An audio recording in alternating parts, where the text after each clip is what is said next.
와우. 안녕하세요. 복식 매니지먼트 코리아 황현철입니다. 1986년도 파트 1과 파트 2를 이제 보내드렸고요. 오늘은 세 번째 시간입니다. 1986년도에 총 18번의 세계 타이틀 매치가 있었는데요. 지난 시간까지 13개의 타이틀 매치를 더듬어 봤고요. 이제 11월과 12월에 벌어졌던 5번의 타이틀 매치, 그리고 86년도에 벌어졌던 그 아시안 게임, 또 86년도에 그 국내 그 유망 선수들에 대해서 얘기를 나눠보도록 하겠습니다. 역시 제 옆에 임준배 그 WBC 국제 심판위원 겸 복식 매니지먼트 코리아 국제 이사님 나와 계십니다. 네, 안녕하세요.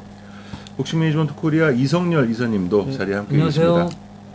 저희 막내죠, 안희연 골든보이님도 같이 자리해 주셨습니다. 항상 형님들 감사드립니다. 죄송합니다. 감사합니다. 예. 바로 한번 들어가 보죠. 네. 86년 11월 22일인데 정비원 선수를 마지막 라운드에서 KO 시키고 챔피언에 올랐던 신인섭 선수가 미국 도전자였죠. 헨리 브렌트를 상대로 1차 방어전을 갔습니다. 춘천에서 벌어졌었고요. 헨리 브렌트는 뭐 지금도 그렇지만 이때는 미국에서 라이트 플라이는 거의 비주류였죠. 그렇다고 봐야죠. 브렌트 선수는 뭐 미국에서 활동을 했지만 신인섭 선수가 시합 전까지 12전, 13전 뭐 그 정도 했고, 이제 파체코 같은 약간 그 이름 있는 선수도 했는데 4패가 기록돼 있었고, 그 고만고만한 정도 선수였고, 그냥 제 기억나는 거는 그 흑인이었는데 피부 색깔이 유난히 좀 뭐랄까 초콜릿색이었다고 할까? 그리고 뭐 그 흑인 선수가 검은 트렁크 입고 올라서 일단 뭐 인상은 상당히 강렬했는데 막상 뭐 시합 붙이고 나니까 그다지 뭐 특징이 없어가지고 뭐 신인섭 선수가 자기 뭐 의도한 대로 이렇게 시합을 끌고 가다가 이제 13회 이제 종반에 가서 이제 KO 승으로 1차 방어에 성공하는 그런 시합이었습니다. 예, 뭐 별 감흥 없는 그런 무난한 신인섭 선수의 승리로 기억되고요.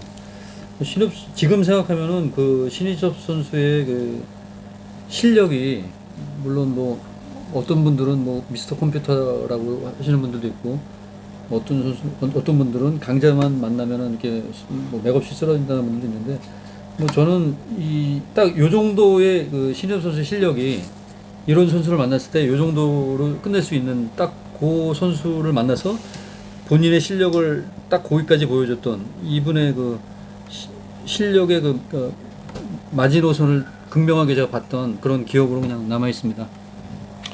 신인섭 선수가 현역 시절엔 좀 약간 그 선이 가는 것 같으면서도 그 뭐 예쁜 복싱을 했죠. 상당히 그 고급 테크니션이었는데 약간 그 뭐랄까 선이 가는 느낌? 뭐 그런 외모에서도 그랬고 뭐 그랬던 선수라 아주 강하다는 느낌보다는 아주 복싱을 잘하는 선수, 예쁘게 잘했던 그런 느낌의 선수였고, 뭐 이 시합은 미국 도전자지만 뭐 그다지 강자도 아니었고, 그래서 뭐 예상한 대로 시합을 끌고 가다가 결국은 KO로 승리를 했습니다. 예, 저도 상당히 통쾌하게 그렇게 이겼던 그 기억이 나고요. 그리고 신인섭 선수의 어떤 테크닉이 정말 이제 경지에 올랐다, 그런 이제 느낌을 줘서 어서 빨리 좀 WBA 쪽으로 아니면 WBC 쪽으로 갔으면 했는데 이 다음 방어전을 넘지 못하고 결국은 또 은퇴를 하고 말게 되죠. 아무튼 신인섭 선수가 1차 방어전을 13라운드 KO 승으로 마무리를 하고 8일 뒤죠. 11월 30날 유명우 선수가 그 아르헨티나의 들소라는 마리오 데마르코 선수를 맞아서 3차 방어전을 갔습니다. 자, 뭐 이 시합은 역사에 남을 타격전이었죠. 난타전이었고, 그 마리오 데마르코 선수는 그 아르헨티나의 계보를 잇는, 그냥 사이즈만 틀릴 뿐이지 체형이 다 똑같은 그 뭐 훌리오 세자르 바스케스, 롤단, 뭐 그 라시아르 뭐 이런 체형에 그 키가 160이 안 되고 한 156, 7 정도 됐지만 가슴이 두텁고 가슴 털 나고 뭐 팔은 약간 짧은데 뭐 주먹은 없지만 공격력 왕성하고 스태미너 좋고 터프하고, 뭐 유명호 선수 마다 안 하고 양 선수가 하여간 치열한 난타전을 시합 내내 벌려가지고 아주 관중들로는 아주 대만족이 되는 그런 시합이 됐었습니다. 그래서 뭐 판정은 뭐 6, 7점 차? 일단 무난하게 이겼지만 시합 내내 하여간 뭐 계속 익사이팅한 타격전이 있고 뭐 위험하다는 생각은 안 들었지만 뭐 나름대로 그 치고받는 게 아주 격렬했던 아주 재밌는 시합이었죠. 하고 유명우의 진가가 다시 한번 그러니까 1차 방어전, 2차 방어전에 그래서 그리고 그런 느낌이었어요. 그 장정구 선수가 챔피언 됐을 때 초창기보다는 상당히 그 실력 있는 도전자들을 계속 불러들이는 듯한 느낌? 뭐 그런 느낌을 받았고 아주 그 뭐 모든 그 팬들을 만족시켰던 뭐 그런 시합이었습니다. 네.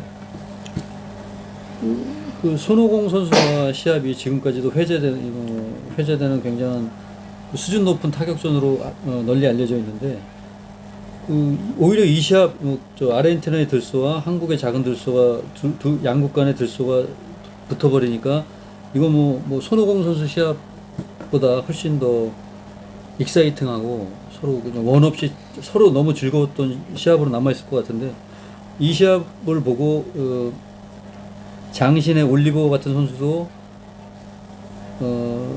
넘을 수 있는 그런 요리할 수 있는 그런 머리가 있다는 것도 느꼈고 그다음에 그 토레스만큼의 하드 펀처인 헤수스 선수도 그런 강타자들에게도 통할 수 있다는 것. 그다음에 이런 체력 좋고 끊임없이 밀고 들어오는 선수에게도 통할 수 있다는 걸 확인이 돼서 뭐 이제부터는 뭐 이제 탄탄대로의 길만 남았다라는 그런 확신이 들었던 유명우 선수를 정말 좋아하지 않을 수 없는 그런 선수가 딱 이 시합 이후로는 그렇게 느껴졌던 것 같습니다. 저도 이 경기를 보고 와, 그 역대 그 국내 세계 타이틀 매치 중에서 가장 익사이팅한 시합이 아니었나 할 정도로 정말 15라운드까지 탄성이 나왔던 그런 기억이 납니다.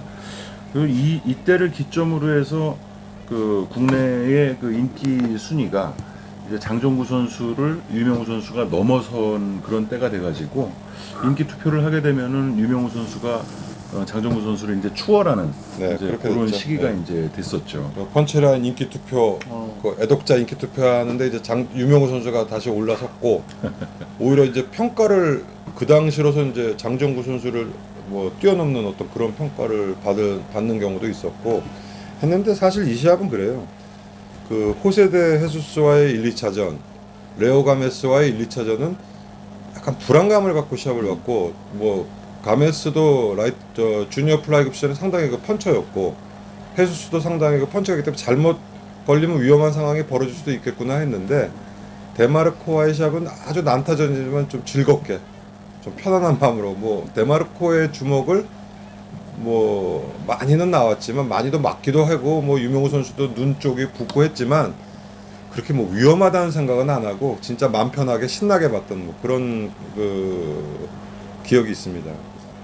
마리오 데마르코 같은 선수는 동시대에 유명우 선수나 장정구 선수가 챔피언이 아니었다면 한 번쯤은 세계 타이틀을 딸 수도 있었던 그런 선수가 아닌가 싶은데. 네, 저는 처음에 처음에 이제 외모를 보고 자꾸 그 도카시키한테 타이틀 뺏은 그 루페 마델라하고 이게 자꾸 이게 오버랩이 되더라고요. 그래서 약간 뭐 땅딸막하고 단단해 보이고 굉장히 공격력은 좋은 것 같은데 주먹은 그닥 뭐 이렇게 하드 펀처는 아니고 하지만 하여간 뭐 시합을 즐겁게 볼 수 있게 하는 그런 난타전을 즐기는 뭐 그런 선수로 기억이 되네요. 네. 정말 대단한 그런 타격전이었던 것 같아요.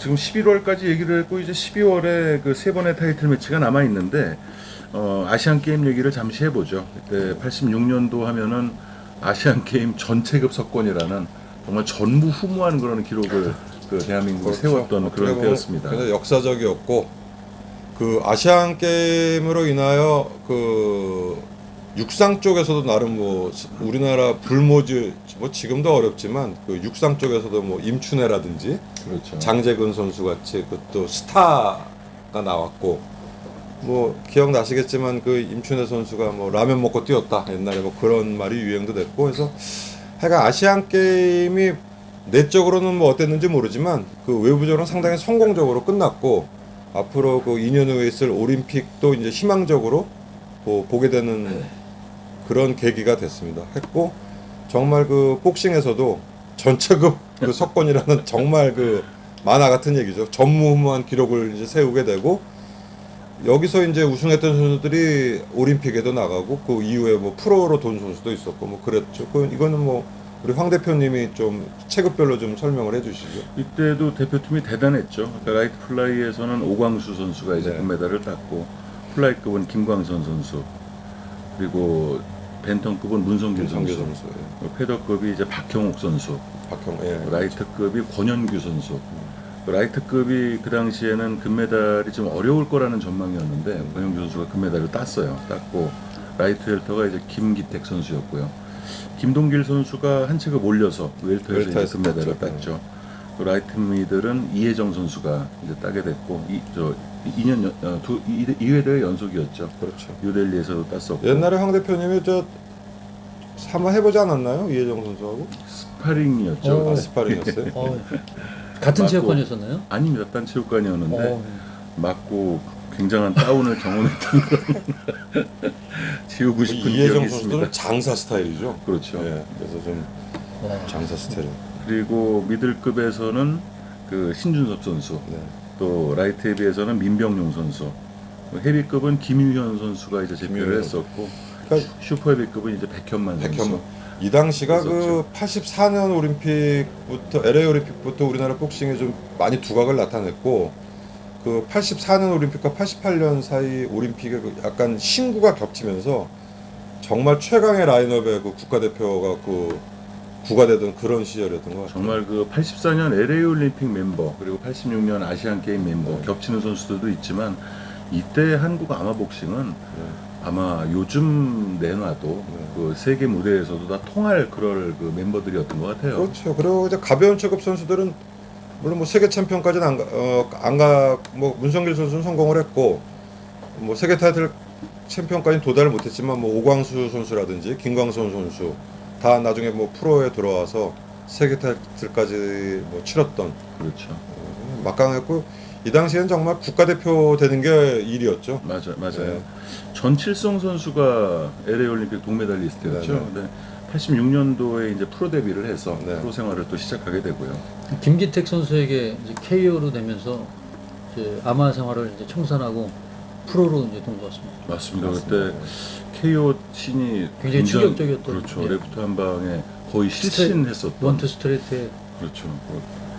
대단한 아마추어에서의 그 KO 그 신이었어요. 당시에는 아마추어 시합도 굉장히 재밌었던 것 같아요. 아마추어 시합을 그 방송국에서 중계권료를 지불하고 아, 그래서 중계를 그럴 수 했습니다. 있어요. 문성길 허영무 선수 같은 시합은 그냥 그 뭐 전국 선수권대회 같은 게 그 시합만 따로 중계하고 아닙니다. 그때 전체급을 다 중계했어요. 전체급을 했지만 그게 약간 메인 이벤트 같이 해가지고 뭐 그 시합 보려고 관중도 상당히 많이 오고 맞습니다. 예, 그래서 그 당시엔 아마추어도 그렇고 케어도 많이 나고 그 굉장히 익사이팅한 그 포인트 위주보다는 그냥 프로복싱하고 그닥 그렇게 지금만큼 차이가 안 나는 맞습니다. 그런 시합들이 많았던 것 같아요. 예. 오광수 선수 같은 경우는 오히려 아마보다는 이제 프로에 더 어울리는 선수였던 것 같고 리카르도 로페스 시합을 굉장히 잘 싸웠지만은 그 선수만 없었으면 충분히 세계를 좀 제패하지 않았나.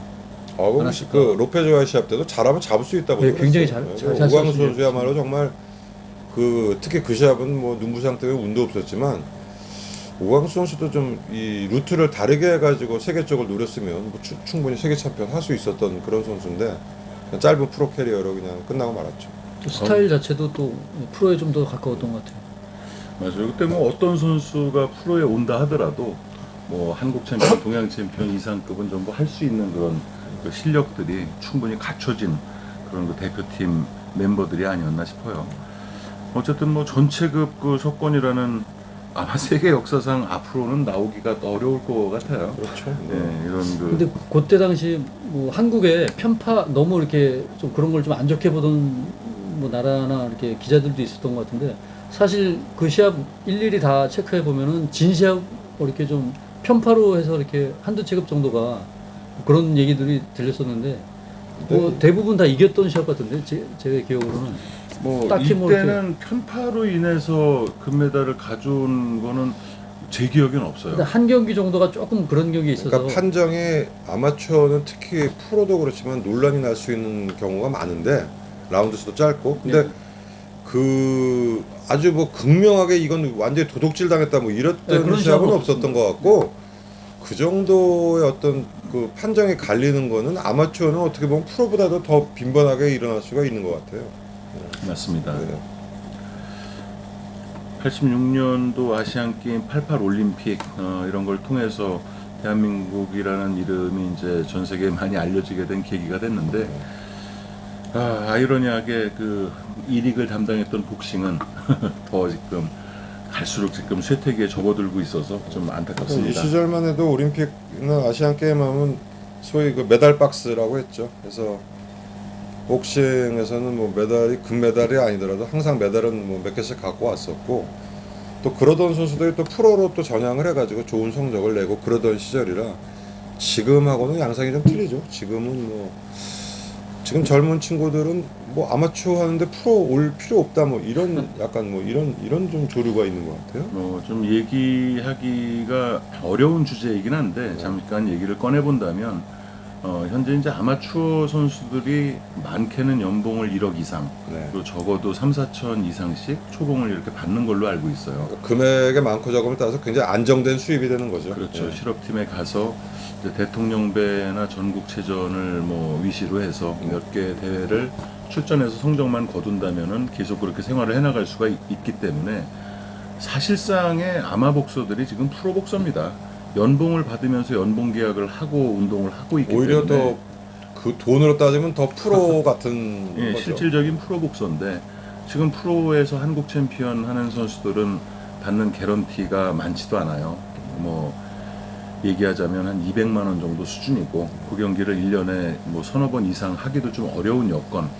이제 물론 동양 챔피언 세계 랭커가 되면은 받는 돈이 뭐 1,000만 원 단위로 이제 넘어가게는 되는데 어쨌든 한국 챔피언을 하면서도 다른 직업을 가지고 정말 열심히 운동을 매진해야 되는 사실상의 프로복서들이 아마추어 선수들이에요.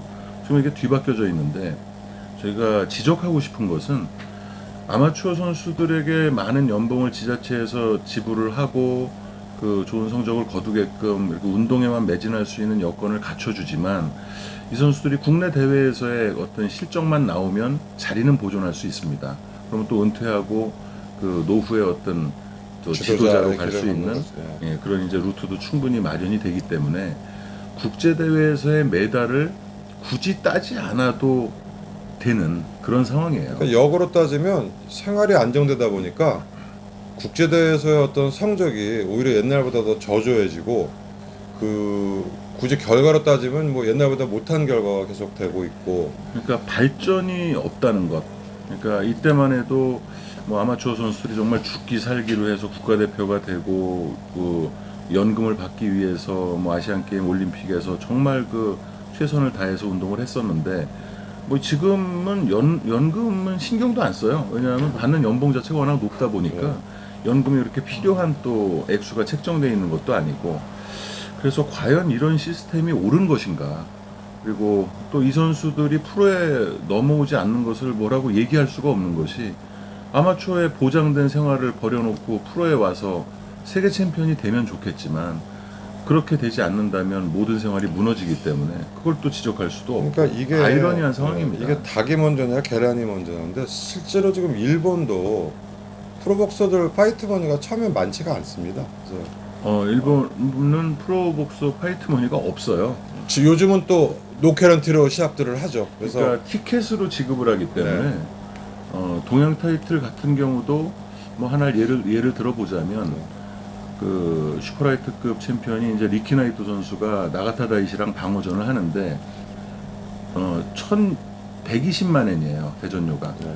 그러면 그 120만 엔을 우리 돈으로는 한 1,200만 원 정도 되는데 현금으로 주질 않습니다.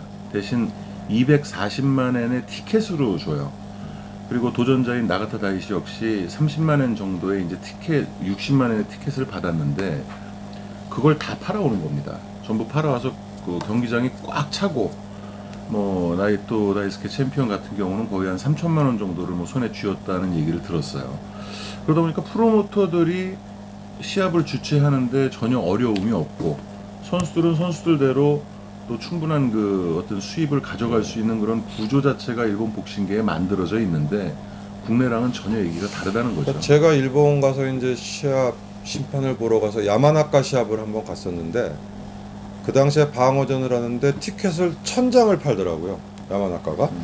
그럼 보통 지금 일본의 세계 타이틀 매치가 링사이드가 5만행, 3만행, 2만행, 만행 그렇게 나가거든요. 그렇죠. 그럼 5만행짜리가 1000장이 뭐 3만행짜리로 쳐도 3만행짜리가 1000장이면 3000만행이네요. 3억이에요. 3억이니까 그 티켓 파워가 있으니까 티켓 타이틀 매치를 그렇게 유치를 할 수 있는 거고, 그게 일본도 4라운드 보이들은 지금 거의 노케란티로 한다고 봐야 돼요. 전부 네. 티켓으로 네, 받습니다. 하지만 그들이 그러면서도 계속 그 꿈을 갖고 하는 것은 세계 챔피언이 됐을 때는 완전히 그 모든 게 다 그 뭐라 그럴까? 출세가 되는 거죠. 그러니까 그거를 보고 하는 거지.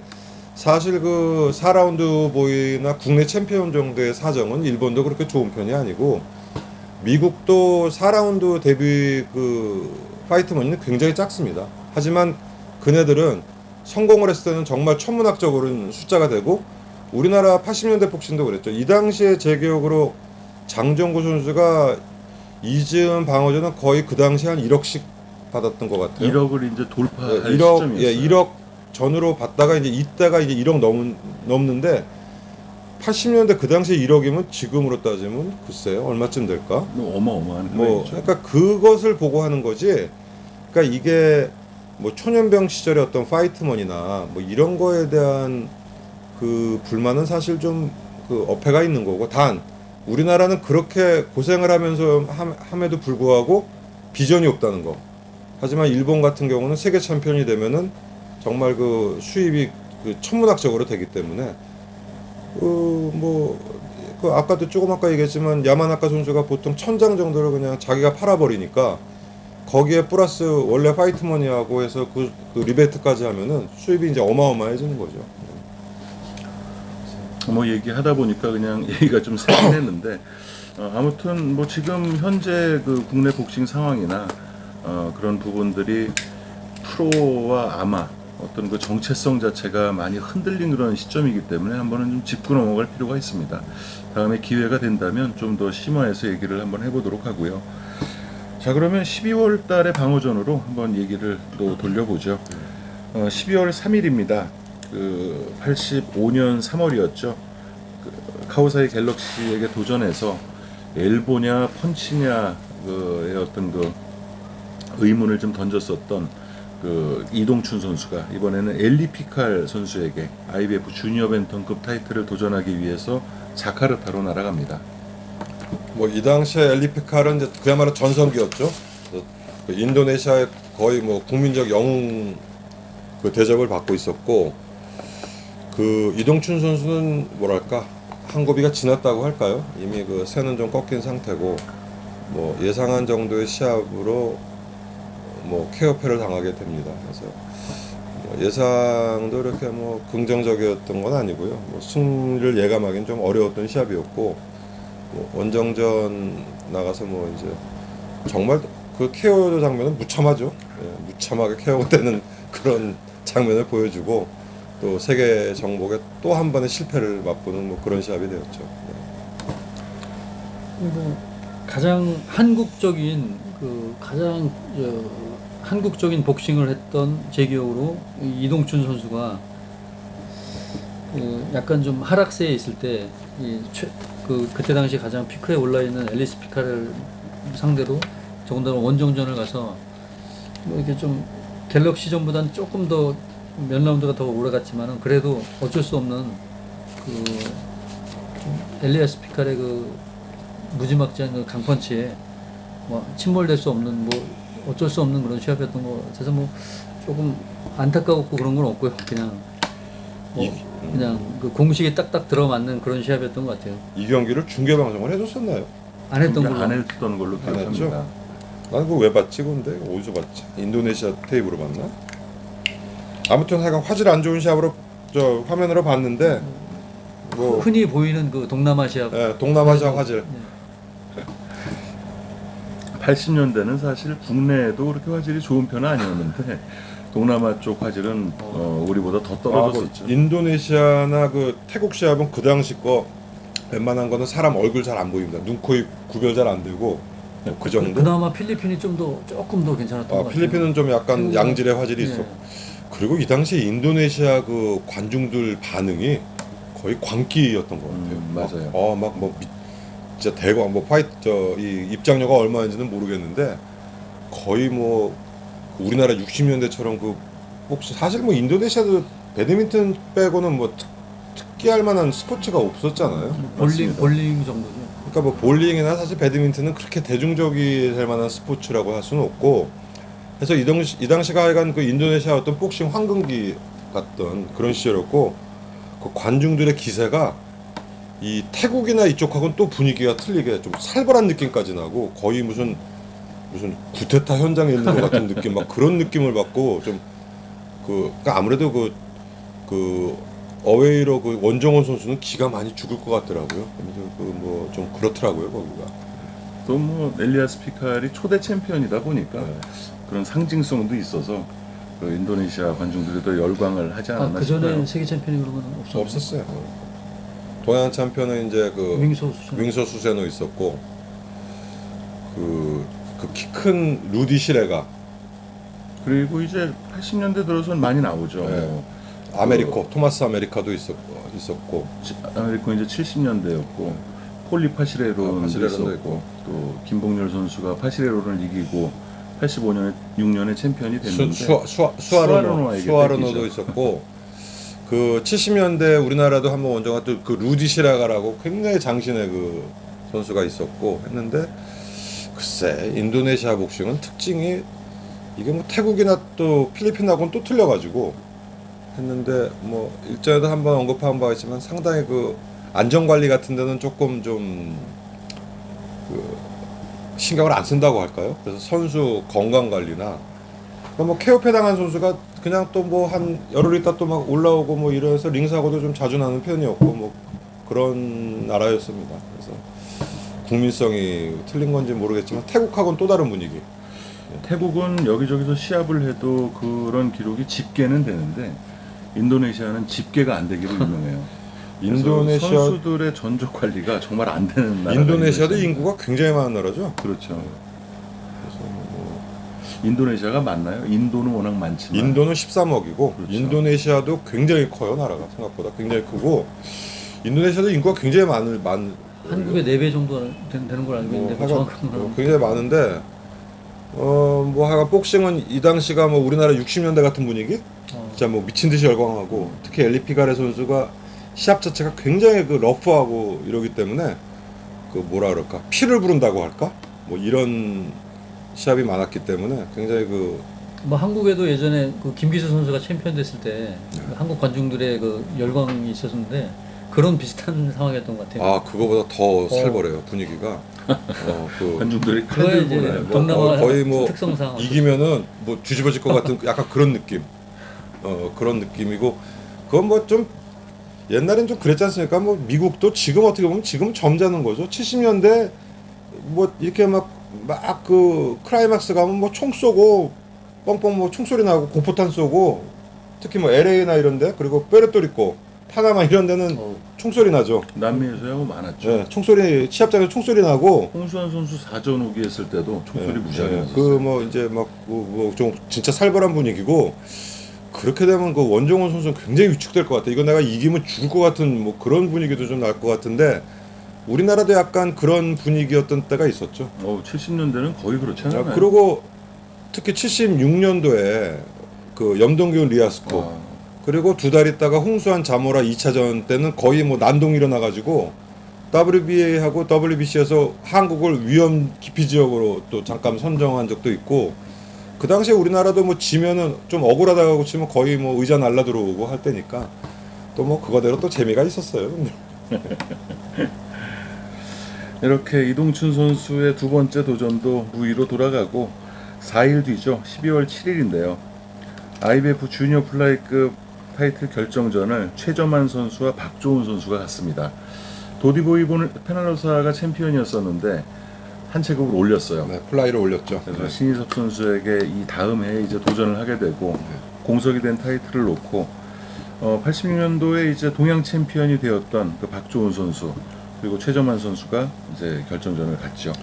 최정환 선수는 아시다시피 부산을 이제 본거지로 했고 이 선수에 대한 평가는 상당히 엇갈리는데 그 좀 기복이 너무 심했던 그런 선수. 잘할 때는 정말 터무니없이 잘하는 것 같고 또 엉기는 시합은 굉장히 엉기고 뭐 체중에 대한 뭐 문제도 좀 있었고 그 다음에 뭐 상대적으로 그 시합을 그 자주 갖지 못했던 것 같아요. 그 또 기회도 좀 없었고 그래서 뭐 이 시합에서 박주원 선수에게 무난하게 승리하고 후에 이제 WBC 챔피언도 오르지만 그 어떤 실력에 비해서는 좀 단명하고 좀 뭐랄까 장정구 선수나 유명호 선수에 비하면 그 좀 운도 따르지 않았던 뭐 그런 선수로 기억이 됩니다. 이 시합은 박주훈 선수가 한 차례 다운을 뺐죠. 네, 뺐습니다. 3라운드인가 이제 최정만 선수가 다운을 당하는데 다운은 있었지만 전반적인 경기 운영 자체가 최정만 선수가 한 수 위였던. 네, 무난하게 그냥 뭐 어렵지 않게 이긴 시합 그 정도. 그런데 이게 뭐 유명우 선수 시합을 본 이후에 이렇게 봐서인지 이 시합이 너무 이렇게 좀 뭐라 그러죠? 이게 좀 익사이트한 매치 너무 떨어지고 그냥 뭐 이게 시합인지 뭐 아닌지 스파링인지 모를 정도의. 그러니까 박주원 선수 자체가 테크닉은 아주 좋은데 워낙 펀치가 없었고 일단 이제 이때는 한국 선수끼리 세계 타이틀에 나오면 이제 약간 거부감이 들기 때문에 그 뭐 유명우 선수가 뭐 어떤 중남미의 강호, 뭐 장정구 선수가 뭐 멕시코의 강호 이런 그 기대감보다는 많이 이제 시합 전부터 떨어지죠. 시합 자체가. 이게 기대는 그렇게 할 수 있지만 시합 내용도 그렇게 돼 버리니까 그렇게 기억에 남질 않고 그냥 이렇게 뭐 이렇게 스파링 정도 했던 걸로 그렇게 기억이 납니다. 근데 주로 박주원 선수 시합이 좀 그렇지 않나요? 일단 테크닉은 아주 좋았는데 펀칭 파워가 없다 보니까 좀 이렇게 좀 임팩트가 없고 좀 그런 시합이 많았던 것 같아요. 근데 시합 뭐 내용이나 어떤 네임밸류를 떠나서 국내 선수끼리 한다는 것 그것이 이제 아마 많은 팬들로부터 플라이급 타이틀이 계속 국내 선수끼리 돌고 돌면서 실망했었던 그런 부분이었는데 최정만 선수가 지금은 뭐 굉장히 높게 평가를 받지만 이 당시에는 복싱 팬들에게 많이 알려질 기회가 별로 없었어요. 부산 본거지고 그렇죠. 중앙무대는 좀 주시고. 뭐 전문가들은 대단히 실력파 선수로 알고 있었고 박주원 선수는 이제 88 프로모션에서 전략적으로 키워내면서 동해 타이틀을 이제 차지한 그 유망주 대열에 이제 올랐던 선수인데 뭐 팬들에게 많이 알려질 기회가 없는 상태에서 세계 타이틀 결정전을 갔다 보니까 좀 그런 그 팬들의 관심도 또 그런 부분에서 좀 두 선수가 피해를 본 게 아닌가 그런 생각도 듭니다. 이 즈음에 이제 IBF 쪽하고 이제 뭐랄까 결별 수순에 이제 슬슬 들어가는 뭐 그런 시기가 된 것 같아요. 그래서 국내에서 이제 87년도에 IBF의 타이틀 매치를 국내에서는 하지 못한다는 그런 규정을 이제 내놓게 되는데 이 최정만 선수와 박주원 선수의 그 결정전도 그런 결정을 내리게 되는데 한 몫을 좀 하게 된 경기예요. 좀 영향을 끼친 그런 경기가 됐고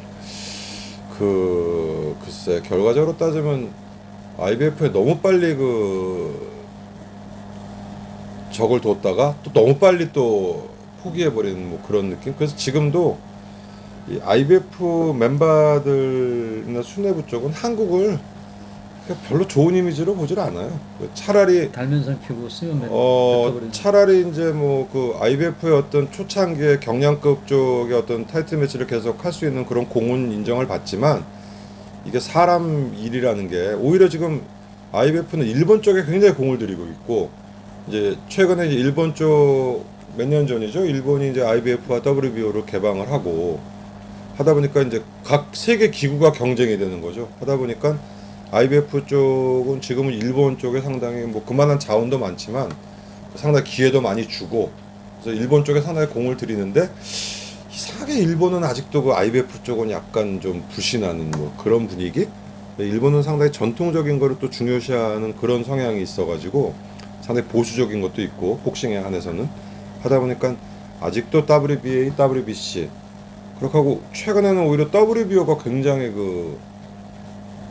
활발하게 지금 되고 있고 실제로 지금 WBO 아시아 타이틀은 OBBF나 그 외에 그 아시아존 타이틀 기구 중에 가장 활발하게 일본에서 지금 지금 OPBF랑 동급으로 인정을 받고 있죠. 오히려 그 시합 수는 오히려 OPPF도 더 많이 지금 일본에서 하고 있는 그런 지금 추세가 됐습니다.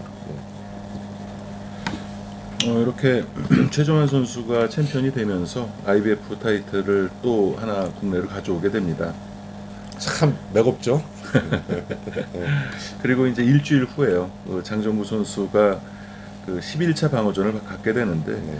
일본에서 이제 150년 만에 하나 나올까 말까한 천재 복서, 다운을 한 번도 허용하지 않는 터프한 복서, 네. 이렇게 이제 과대 포장된 도전자가 인천으로 옵니다. 그러니까 일본은 뭐 그 매스컴 자체가 상당히 그 좀 과대 포장하고 좀 극적인 걸 많이 연출을 하고, 구시겐 요코 선수가 나타났을 때 100년 만에 그 나타난 그 뭐라 그러나요? 뭐 100년 만에 한 번 나온 신동 괴물이다 그랬는데, 이 오하시 선수 이제 150년이 됐어요. 했는데 프로 들어와서 뭐 이 장정구 선수까지의 시합까지 8전을 뛰었는데 1패가 있었어요. 근데 그게 김봉준 선수한테 판정패를 당한 거고, 상당히 그 주먹은 그 체급 선수 굉장히 묵직했는데 발이 없고 좀 단조롭고 스피드가 좀 없고, 그러다 보니까 일본에서 했던 김봉준 선수와의 논타이틀에서 그냥 허망하게 그냥 판정패를 당했는데, 그래도 일본에서는 뭐 상대성이다. 그리고 그 걔네들도 마찬가지예요. 우리나라가 일본이 아까 깔보고 좀 그 어떤 그 투쟁 의식이 저거 하듯이, 한국 선수와는 항상 긍정적으로 일단 뭐 승산을 보고, 우리가 보면 될 것 같지도 않은 시합도 자기는 이긴다 그러고 오고 그랬는데, 이 시합은 뭐 그 우리 장정구 선수가 뭐 나중에 뭐 어떻게 될지 모르지만 그 풋내기인 오하시를 아주 매운맛을 보여주고 아주 원사이드하게 그냥 두드리는 그런 시합이 됐습니다. 예. 그래서 시합 끝날 때 뭐 오하시는 뭐 나름 뭐 좀 빨랐다는 식으로 어필하는데, 어차피 더 갔어도 더 맞은 뭐 그런 시합이 되지 않았을까 싶고, 뭐 나중에 이제 2차전은 뭐 또 하나의 그 명승부를 연출하지만, 이때까지는 아직은 정말 풋내기로 와가지고 장정근 선수에게 매운 그 맛을 보게 되는 그런 경기였죠. 예. 예, 그 장정구 선수가 폼을 다시 찾아가면서 약간 약체 선수를 골랐다는 그런 얘기를 듣기 전에 그 일본에서 뭐 150년 만에 한 번 나올까 말까 하는 그런 선수가 왔다라고 이렇게 대서특필이 됐는데, 그러니까 그거를 좀 오히려 커버하기 위해서 또 더욱더 이 선수를 더 띄워준 건 아닌가 이렇게 생각을 들 정도로, 실제로 이렇게 뚜껑을 열어보니까 뭐 장정구 선수가 그 복싱을 한 수 가르쳐줬던 그런, 뭐 일반 동남아 선수들을 이길 수 보통 이기는 그런 라운드 4, 5, 6라운드에 제압했던 그런 교과서적인 그런 복싱을 이렇게 상대성에 의한 한 수 가르쳐줬던 그런 좀 싱거웠던 그런 시합이었던 것 같습니다.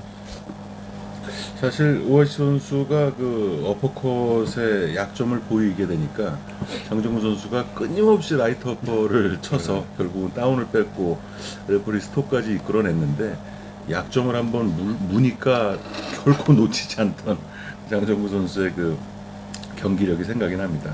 또 뭐 여담이지만 이 오하시 선수는 물론 그 현역 때도 2체급 재패를 하고 나름 뭐 업적을 쌓았지만, 오히려 은퇴 후에 일본 복싱의 그 어떤 그 끼친 공헌이 더 큰 것 같고, 뭐 지금도 이노우에 선수를 뭐 보유하고, 오하시 짐에는 정말 유망주가 많아요. 그러면 예, 그리고 뭐 제가 느끼는 거는, 작년에 제가 이노우에 시합 때 심판을 보러 갔는데, 그 뭐 어떻게 보면 그 월드 복싱 시리즈 결승이면서 오하시 짐으로도 굉장히 큰 그 흥행이었거든요.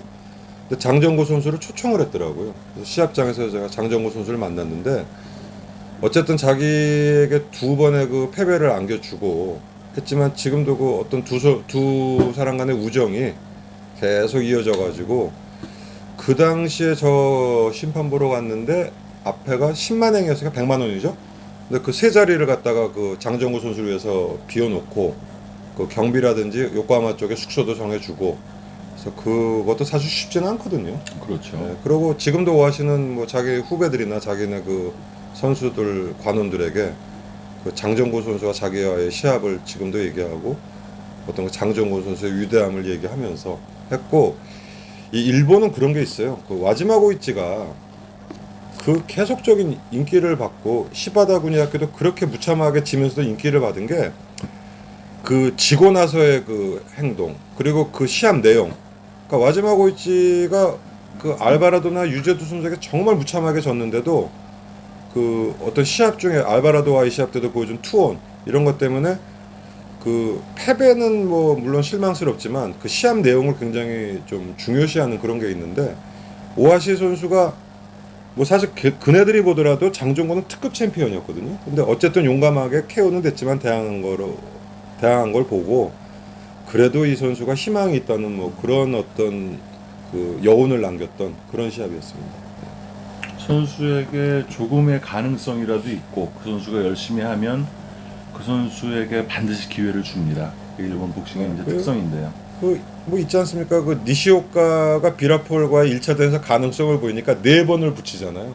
그리고 뭐 그 나이토 선수도 퐁상넥하고 해가지고 첫 번째 시합은 뭐 한 30초 만에 KO 됐죠? 34초 만에 30초 만에 KO 됐는데 2차 대회에서 약간 가능성이 보니까 결국은 붙여가지고 그 타이틀을 빼앗아 오고 그 뭐 하나가다나 뭐 옛날 선수지만 오구마 같은 선수는 조금의 가능성이 있으니까 뭐 세계 타이틀 7번 8번 도전을 시켜가지고 결국은 챔피언 만들고 마는 그런 집념은 좀 있는 것 같아요 일본이.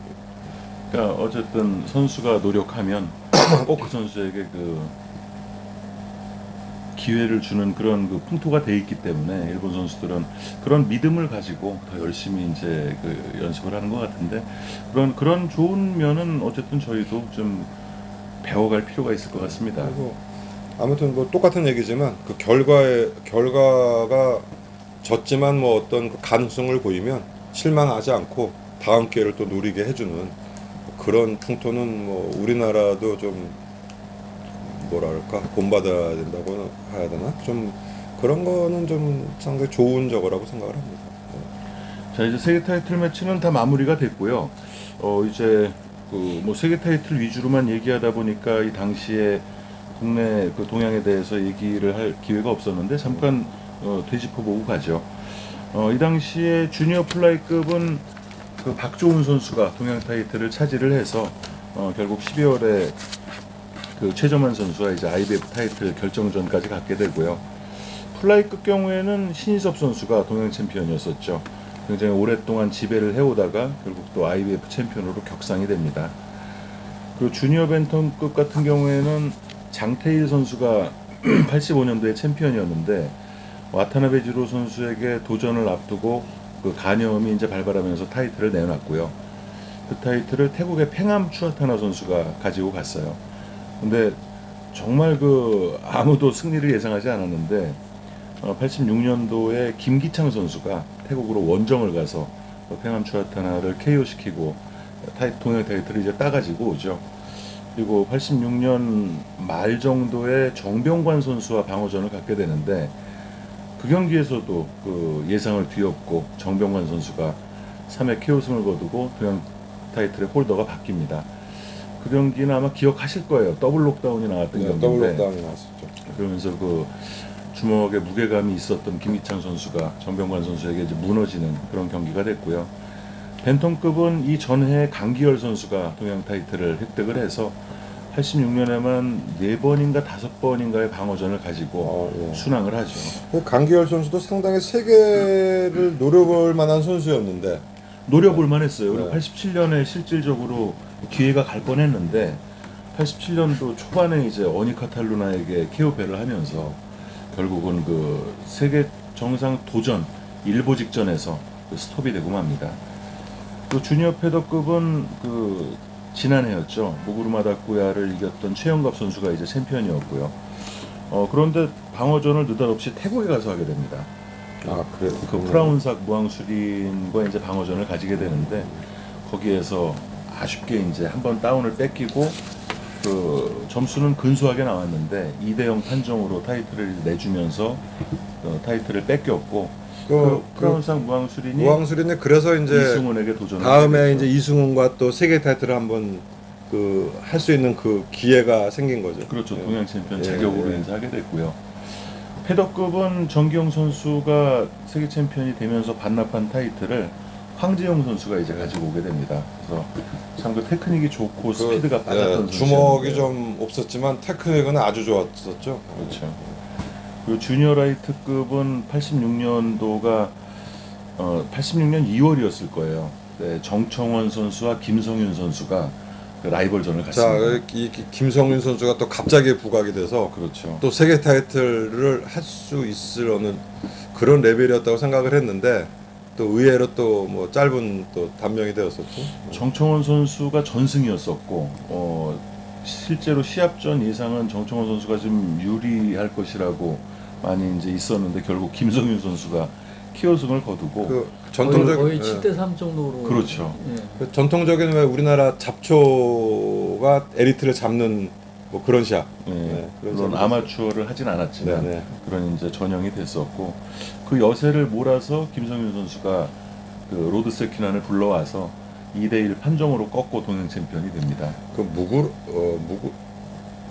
구르마 에이지인가 그 선수와의 시합이 아주 구르마 에이지로와의 방어전도 좋았죠. 그거 아주 난타전이었어요. 그 구르마 에이지로 그 선수와의 방어전. 근데 이제 86년 12월인지 87년인지 그 게론 포라스랑 방어전을 하는데 그 마지막 라운드 KO패로 결국 타이틀을 또 뺏기게 되고요. 라이트급은 86년에도 저희와 인연이 없었고 주니어 웰터급은 85년 10월 달에 안경덕 선수가 김홍식 선수를 이제 네.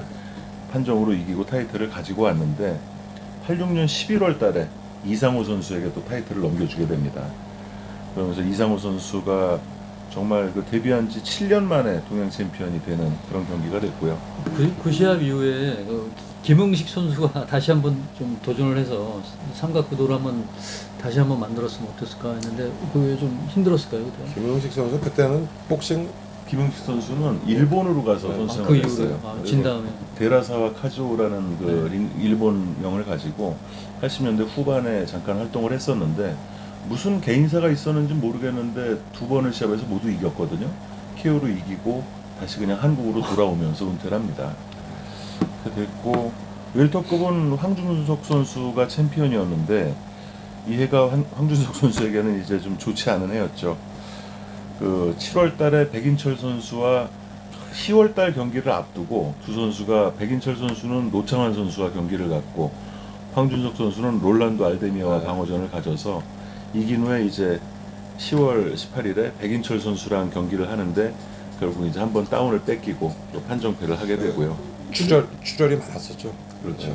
피 많이 흘리고. 근데 저는 이 시합이 제가 이제 굉장히 좋아하는 황준석 선수의 시합이라 그 시합 전에 굉장히 좀 제가 그리는 구도로 끝났으면 했는데 양 선수에게 피해가 안 갈 정도예요. 근데 정말 다행스럽게 딱 3점, 4점 차로 그거는 뭐 체급이 백인철 선수가 위이기 때문에 보통 같은 챔피언급이라면 3점 정도 나온다는 거는 자기 체급에서는 그 이퀄로 싸웠다는 얘기, 핸디캡을 줬다고 생각하고 3점 정도면 자기 체급에서는 충분히 싸웠다고 이제 생각이 들어서 그 시합이 그렇게 3점, 4점 차로 난 그게 백인철 선수의 승리가 너무 다행스럽고 황준석 선수도 그렇게 큰 데미지를 안 입고 백인철 선수도 나름 명분은 지키고 해서 서로에게 너무 다행스러운 시합으로 근데 이제 그렇게 좀 나왔습니다. 그 외관선은 출혈이 많아서 보기 안타까웠던 뭐 그런. 그거는 이제 스피드 차이 때문에 어쩔 수 없는. 하지만 그 다운당한 이후에 황준석 선수의 그 러쉬도 대단했어요. 진짜 황준석 선수는 뭐 지대 지더라도 믿고 볼 수 있는 그런 선수. 맞습니다. 네, 그냥 안정되게. 이게 실전형 선수가 있다고 생각하는데 황준석 선수, 그다음에 김용강 선수 뭐 이런 선수들은 정말 실전형 선수인 것 같아요. 근데 스피드에서라면은 김용강 선수 같은 경우에는 세계 어느 선수가 붙더라도 크게 이렇게 밀리지 않는 시합을 그런 믿음으로 볼 수가 있고 황준석 선수도 일단만 들어와만 준다면은 그래도 세계 어떤 레벨의 선수도 이렇게 좀 해볼 만한 정말 그런 맷집을 가지고 대단한 맷집이죠. 할 수 있는 그 실전형의 선수가 몇 없는데 그 굉장히 실전에 가까운 그런 선수였던 것 같습니다. 그 황준석 선수가 백인철 선수에게 패하면서 또 제동이 걸리기는 하지만 백인철 선수는 1986년이 굉장히 고난의 한 해였어요. 손도 다쳤죠 그 시합에. 그 시합을 앞서서 이제 3월달에 트로이 워터스랑 경기를 하게 되는데 트로이 워터스가 5전 우승에 불과했어요. 호주의 도전자였는데 그래서 그 백인철 선수의 동양 타이틀 방어전 상대로 너무 좀 연약한 선수를 데리고 온 것이 아닌가 뭐 이런 얘기들이 많았었는데 정말 고전합니다. 그 시합에서 정말 고전 끝에 판정승을 워터스가 하죠. 똑딱인데 뭐 위력은 없는데 뭐 판정으로 진 시합이었죠 사실은. 지었고. 냉정하게 얘기하자면 예. 그렇게 봐야 그리고 됩니다. 워터스는 뭐 호주의 그 브라더스 복서로 유명하고 가이 워터스 형이 있고 트로이 워터스 나중에 세계 타이틀 매치까지 이레케어였나요? 그렇죠. 이레케어였나? 이레케어는 아니고 였습니다. 트로이 워터스는 네. 이레케어로 진 거예요. 아니 3회 KO지. 테리노스라고. 역전 다운 한번 시키고 역전 3회 KO 되고 3회였나요? 그 조가티가 번 이레케어가 되고 찾아보겠습니다. 테리 노리스한테 3회 KO 됩니다. 테리노스 그래서 굉장히 위험한 시합이죠. 다운 한번 되고 그러네요. 세계 타이틀 매치는 3회 KO고 트리니다드에게 이레케어가 트리니다드한테 되고 이제 노리스한테 이레케어 된 건 우리 조가티. 조 씨가 이제 이레케어가 됐었죠. 그래서 정말 그 경기에서 예상 외의 고전을 하면서 이긴 경기는 전부 KO승이었었는데 첫 판정승을 이제 경험을 하게 되죠. 그리고 3개월 후에 또 방어전을 가진 선수가 정상도 선수였는데 정상도 선수에게도 정말 많이 헤맸어요. 정말로 그것도 참 정말 그러니까 그해 백인철 선수 좀 컨디션에 문제가 있지 않았을까. 아무래도 이제 그 세계 타이틀 기회는 계속 오지 않으면서 약간 매너리즘에 빠진 본인 스스로가 좀 페이스가 많이 떨어진 좀 연습량이 너무 멘탈적으로 없어 보였습니다. 흔들렸던 것 같아요. 그리고 뭐 워터스나 정상도 선수 스타일이 좀 백인철 선수가 상대하기 좀 까다로운 스타일이었어요. 그렇죠. 예. 정상도 선수 경기는 초반에 잘했어요. 근데 5, 6라운드 이후에는 정말 그 페이스를 그래서 연습량이 너무 좀 뺏겼죠. 없었던 것 같은 그런 느낌. 정상도 선수가 나중에 그 카르로스 엘리오트하고도 하죠. 예, 후에 또 동양 타이틀을 다시 한번 하는데 정상도 선수도 뭐랄까 좀 끈적끈적하다고 해야 되나? 그렇죠. 좀 뭐 쉽게 까다로운 예, 복싱입니다. 쉽게 뭐 이상호 안 선수랑 좀 물러나는. 비슷하지 않았을까요? 이상호 선수 전혀 다르죠. 전혀 틀리죠. 이상호는 호쾌한 맛이라도 있는데 정상도 선수 하여간 하기 거북한 그런 복싱을 했었어요. 그러면서 2회에만 그 3번의 판정승을 홍준석 선수까지 백인철 선수가 경험을 하게 되고요.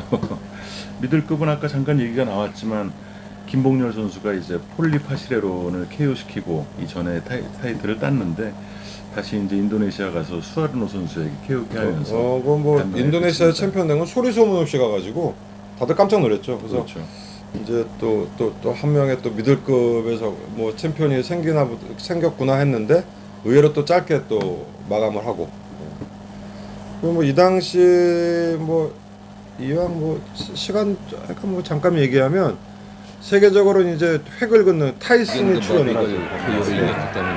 타이슨이 이제 헤비급 최연소 세계 챔피언을 올리면서 그 약간 그 뭐랄까 말씀을 드리지만 그 KO를 4인방 시키겠다 해서 4인방의 구도가 이제 어느 정도 정리가 되고 좀 안정이 되고 헤글러는 뭐 무가비를 이거 이해를 여전히 무적을 과시하고 있었는데 그 약간 어떤 스타부지에서 강력한 이제 그 포스트가 될 만한 그 아주 강한 그 이미지의 타이슨이 떠오르게 되는 해가 됐고 이때부터 또 몇 년간 타이슨의 시대가 또 다른 책을 보면 차베스는 여전히 뭐 무패를 계속 행진 중이었고 고메스가 이에 이제 마지막 세계 타이틀을 날리고 은퇴를 하고 그런 정도 때는데 왼손으로 맥컬럼 같은 선수가 부상을 하고 왼손으로 복부 공격하면 상당히 좋은 거죠.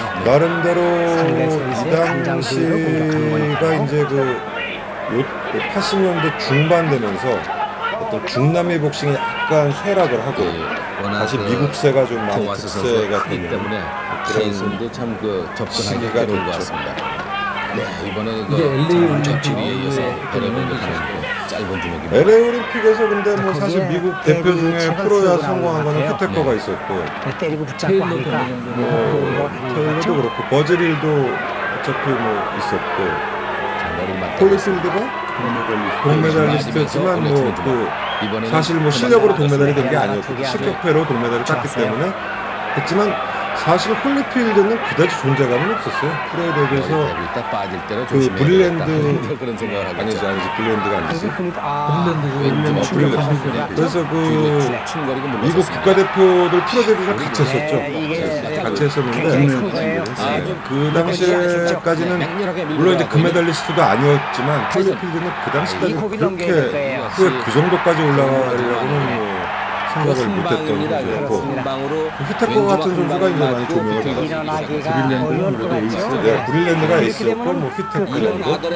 그리고 이제 폴 곤잘레스가 있었는데 폴 곤잘레스는 나중에 이제 올란도 카니자레스와 시합을 해가지고 눈부상으로 세계 타이틀에 실패를 하는데 정말 전형적인 아마추어 스타일. 이게 그 아마추어 때는 토마스 선수의 프리 지작전에 말려서 미국에서 다시 구할 수 그래서 뭐 곤잘레스는 프로에 데뷔했을 때 세계 챔피언까지도 그 세계 챔피언 가수로 굉장히 인정을 받았는데 의외로 뭐 스스로 별 떨어지면서 실적 없이 치는 그냥 한계가 좀 그 주먹 원합니다. 공격이 아주 다양화돼 있고요. 이 당시에 그 지금 뭐 이성열 역시 이사님 얘기한 대로 미국이 파괴력과 다시 좀 본인의 복싱의 의지, 어떤 그 네. 타이슨 찬 기술 탄생과 가지고는 더불어 저렇게 어떤 헤게모니를 파괴력을 중남미에서 좀 견디기 뺏어오고 어렵다 하는 우리가 다시 한번 상대적으로 볼수 있었습니다. 중남미의 그동안 자 이렇게 되면 스타였던 또 뭐 타이슨 고메스 선수의 주가가 뭐 이런 다시 이제 선수들이 올라가겠죠? 이제 네.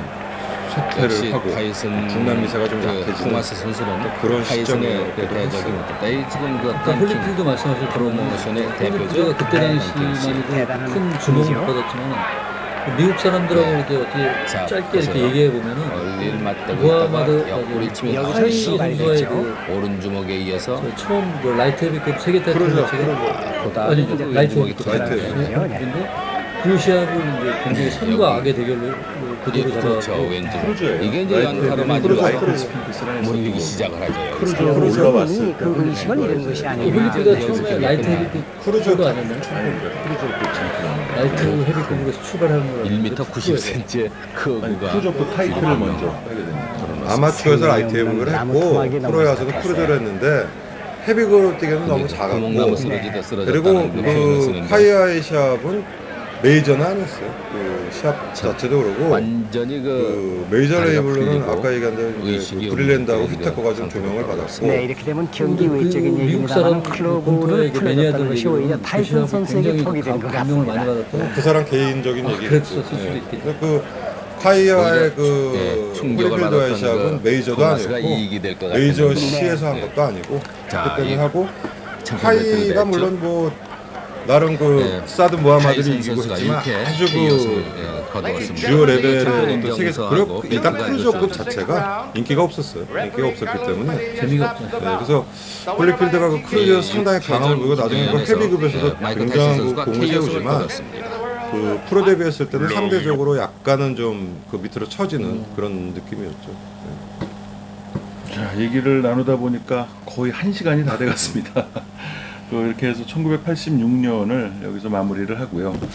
이제 다음 시간에는 1987년으로 들어가기 전에 또 다른 그 좋은 소재를 찾아서 그 펀치라인 복싱 토크를 한번 꾸며보도록 하겠습니다. 뭐를 해야 되나요? 뭐 아무거나 좋습니다. 그 건의를 해주셔도 좋고 댓글에 나와 있는 그 내용을 가지고 찾아서 적정한 그 얘기를 나눠보도록 하겠습니다. 너무 그 오랜 시간 동안 이렇게 얘기를 나누게 돼서 좀 죄송스러운 마음도 있네요. 이게 3분은 1시간이 됐네. 참 들으시기도 참 어떻게 보면 지루하실 수도 있겠네요, 이게. 자, 그러면 저희는 다음 시간에 더 또 재밌는 주제를 가지고 다시 찾아뵙도록 하겠습니다. 감사합니다. 감사합니다.